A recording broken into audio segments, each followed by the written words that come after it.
of you probably already know that I have a 16-year-old brother. This is him. He's basically my favorite person on the planet, and he's up there on the list of reasons why feminism is important to me. Boys face a number of pressures related to their gender. For example, pressure to be physically tall and muscular, to push down feelings, especially fear and pain, to never cry or be vulnerable, pressure to be into sports or to have manly hobbies, to prove yourself using violence or intimidation to solve problems, to prove your manhood by having lots of sex, learning to see women as sex objects and struggling to have meaningful relationships with them, pressure to be one of the guys, to make harmless jabs at each other meant to establish dominance, pressure to be the protector in a relationship, never the protected, to be the breadwinner, the handyman, the money manager, to pursue physically demanding, dangerous, or even violent jobs, pressure to be the leader and to always have the answers. Is this sexism against men? Sexism is about exclusion and unequal power in society. It's about discrimination between individuals that bleeds into the workplace and into the law. It's about shaming, belittling, and devaluing the feminine. Notice how many of the pressures that boys face come down to defining themselves against women. I'm a man because I'm not emotional, like women. I'm not physically small, like women.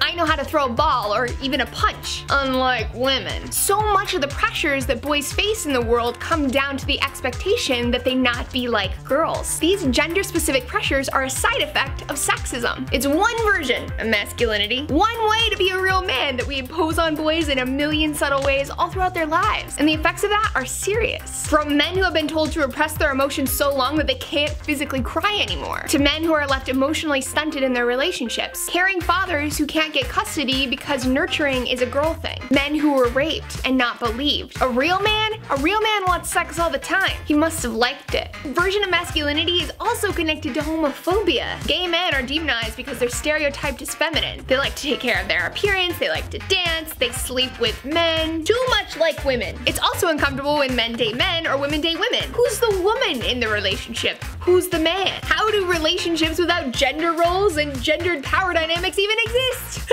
And you want to go a step deeper, it's connected to transphobia as well. Transphobia stems from fear and insecurity about people violating gendered norms and hierarchies. Violence against trans women is especially common because she's seen as a man who's lowering himself to the level of a woman. And all that is where feminism's like, oh hey, so this is kind of BS. And it's actually terrible for society. There's more than one way to be a man or a woman. We all have a combination of feminine and masculine traits. It's part of being human. Let's teach boys and girls to value equality, respect, non-violence, instead of power, dominance, and aggression. Let's build a world where boys and girls can feel, can cry when they're sad, where we accept that emotions are part of being a human being and we teach boys and girls to manage them in healthy ways, where anyone can be the stay-at-home parent and it's no thing, where you could choose to wear a dress or a tux and no one cares because it's just clothes, where women and men can be nurturers and protectors, nurtured and protected, where girls and boys can be leaders, where you can be strong sometimes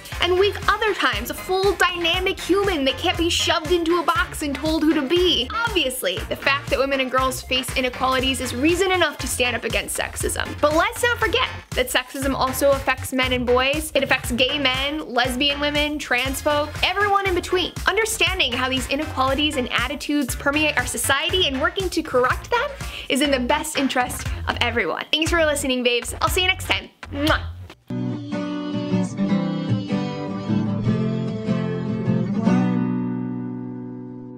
Except your mom. Oh. What?